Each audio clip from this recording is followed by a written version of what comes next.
Morning folks, my name's Sean Costigan, with a special guest which puts a little bit of pressure on me. I'm going to try and demystify multi-channel, or demystify this to start with.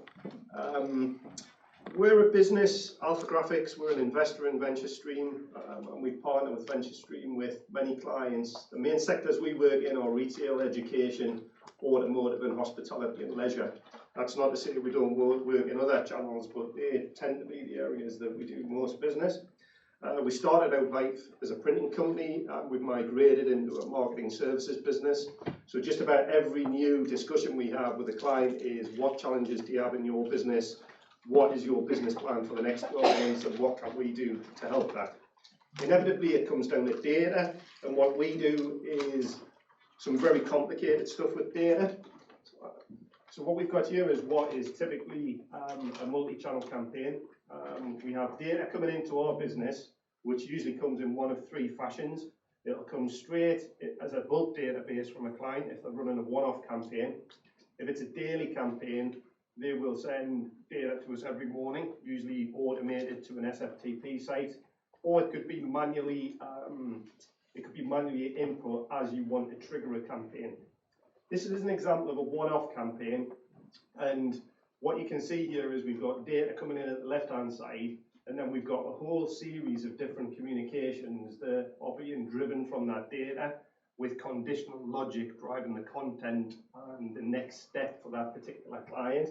So this example is a event for a motor retailer.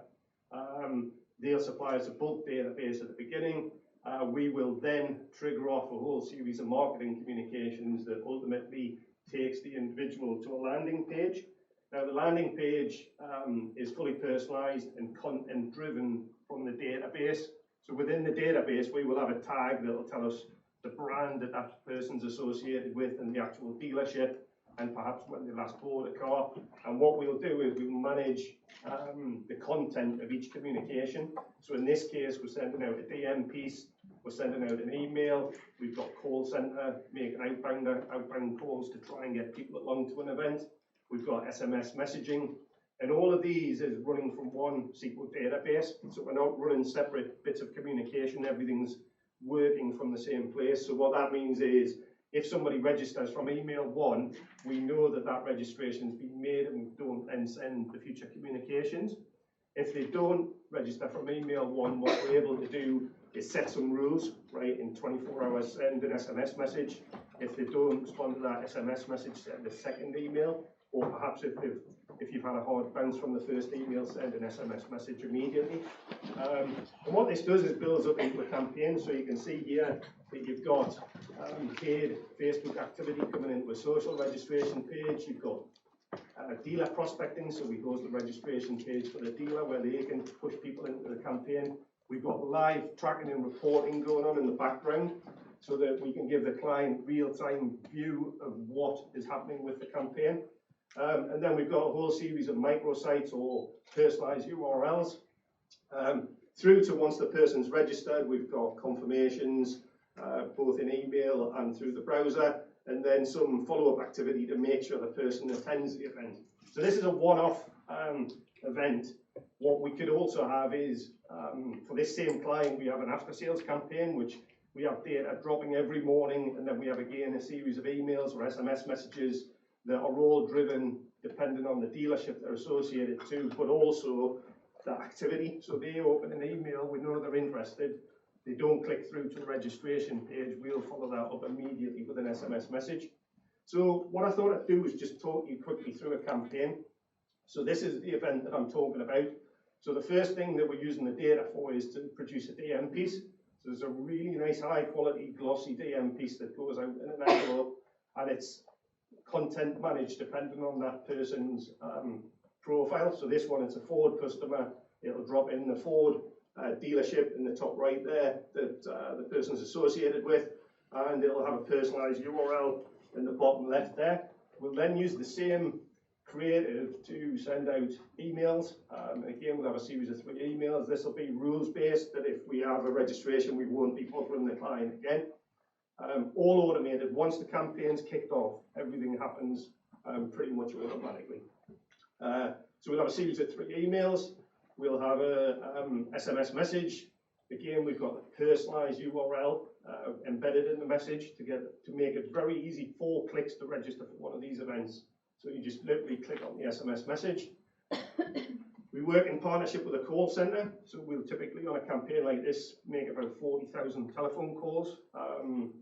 So the call centre agent, again using our database, will have an automated script delivered that will be variable depending on the dealership and the type of car that we're looking to sell them. As the operator's working through the script, you'll see on the bottom there we've got a link again to our personalised URL, so the operator can make the appointment for the prospect in seconds, basically.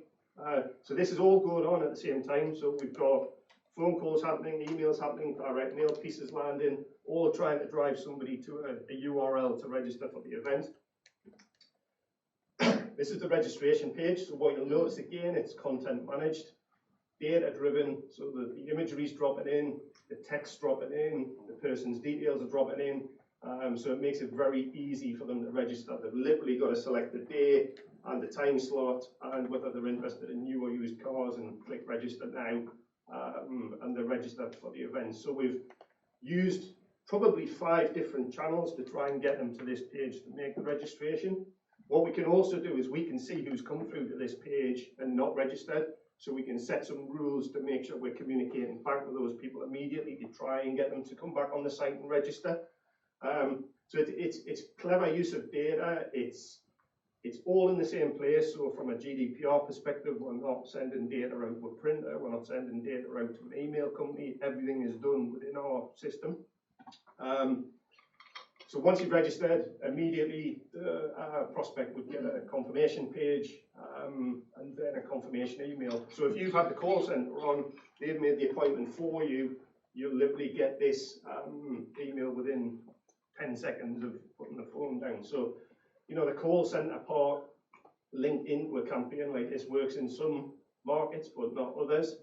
In the automotive industry, they're pretty aggressive when it comes to once your car's 18 months old, they're pretty aggressive in trying to get you along to sell you a new car. And it works very well in that industry. This kind of campaign can run with 1 or 2 channels. It doesn't have to be 5 or 6. What we'll also do is, at the point the person's registered, we'll come up with something eye-catching to send out in the post. So this is an example of a Mercedes lanyard that we post out, and this is to get them along to the event.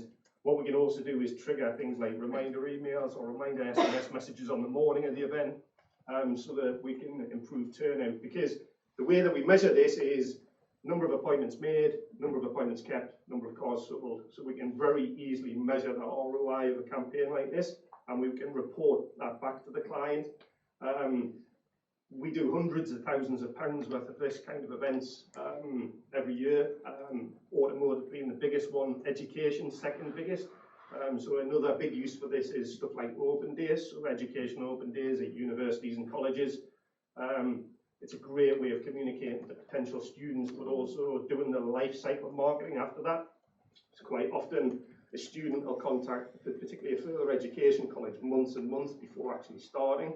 So what you can do is you can have a fully triggered keep warm campaign built within this system. So a bit like Andy was talking about on the e-commerce side, where you're keeping somebody warm and having communications going out via email.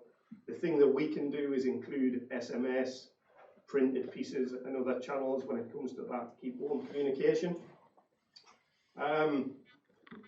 As well as the automated process, what we're also able to do is give the dealers a generic registration page. So this is where they can register their own appointments, and we can also create a version of this so that if they're doing any social media activity, you can link straight through into a registration page, make the registration, and that person then immediately drops into the follow-up, which is the confirmation email and the lanyard production. So it's quite slick, and it's similar. So I hadn't seen Andy's presentation, but that kind of life cycle illustration that you used was pretty similar to the way that we map something like this out. We use a piece of software called Circle, which means that we can build all of those rules depending on your business requirement, and we can do lots with it. It's all about looking at the data that you've got and trying to understand what you can do with it from a content perspective.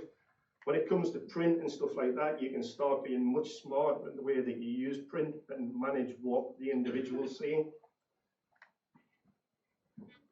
So this is an example of personalized document creation. I'm going through this very quickly because it's only a 15-minute slot and there's a lot to cover. Anybody who's went to college or kids who have gone to college or university will have traditionally seen a big, thick 250-page prospectus.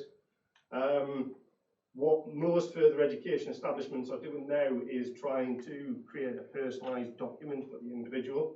This could be a prospectus for a college. It could be a brochure for a manufacturer.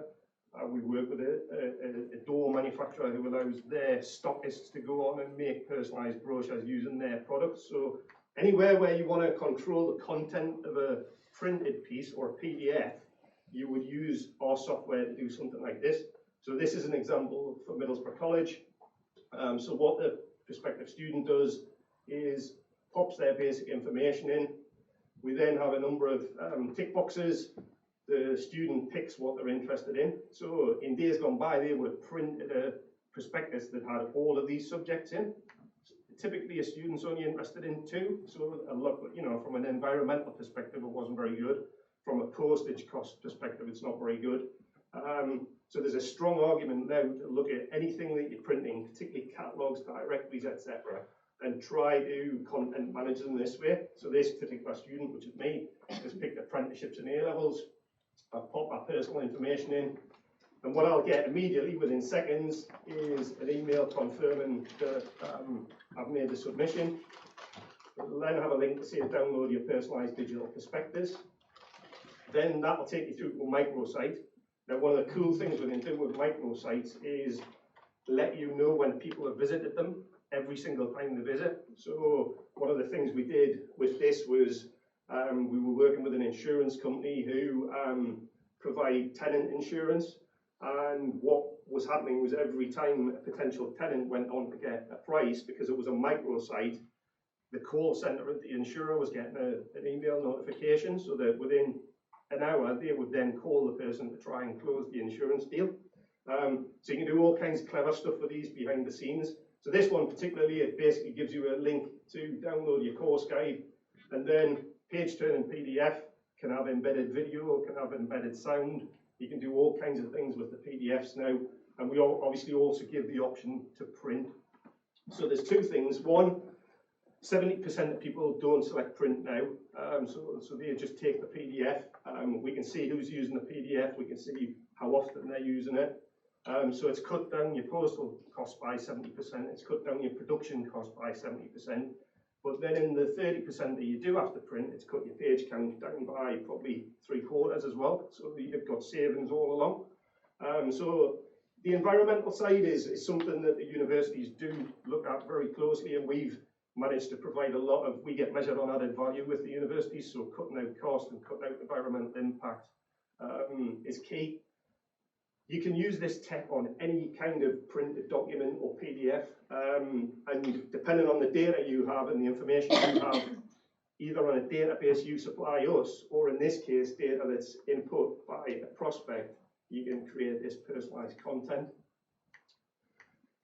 Next example I'm going to show you is Sales Toolkit. So what this is for is let's say you were a plumbing merchant and you wanted to, and you've got an outside sales team and you want to find a way of professionally communicating with your prospective customers. What we've got here is a portal that we would give access to that sales team. So in this case, this is an example of that we used. We went along to a motor industry event, and we used this live at the event. So basically, we were selecting our details. So Ryan, one of our sales guys, it was motor industry. It was the AM Live event. He's then populated the customer details, and he's then had the ability to personalise what he's going to send me. So up above there, there's the option of sending us 4 different case histories. There could be 4 different brochures. There could be 4 different. It could be a price list. It could, if you were a hotel and this was a wedding inquiry, it could be a copy of the wedding brochure. It could be a copy of the tariff. It could be a copy of the menus. So you can basically select what you want to send this individual. You can then personalize the email content, and then real time you can fire that email across. So this is the salesman or conference manager at a hotel or whoever it is, real time on an iPad, sat in the car after the meeting, pop the information in, then within seconds the prospect's getting this. So it's a very professional looking email with again a link through to a personalized URL. That personalized URL then has links to all of the things you want to show that individual, and it's trackable. So we won a worldwide innovation award for this with XMPie, the software that we use for it. And I think it's still fairly new, but it's something that we can see working in lots of industries. We've got lots of interest in it at the moment, and we're not printing anything, but what we're doing is we're taking that content that typically, if I was a salesman and I wanted to send somebody some information to follow up a meeting, it would be a brochure or a basic email with a link to the website or whatever. This is allowing you to do that immediately by making those data selections and using the power of that data to drive content. So it can be used in, I think, any industry. That was very quick. If anybody wants to learn a little bit more about it, I'll be more than happy to talk to you afterwards or visit. We're local, we're based in Newcastle and Stockton. So be more than happy to talk to you about it. But thanks for the opportunity, and back to Chris.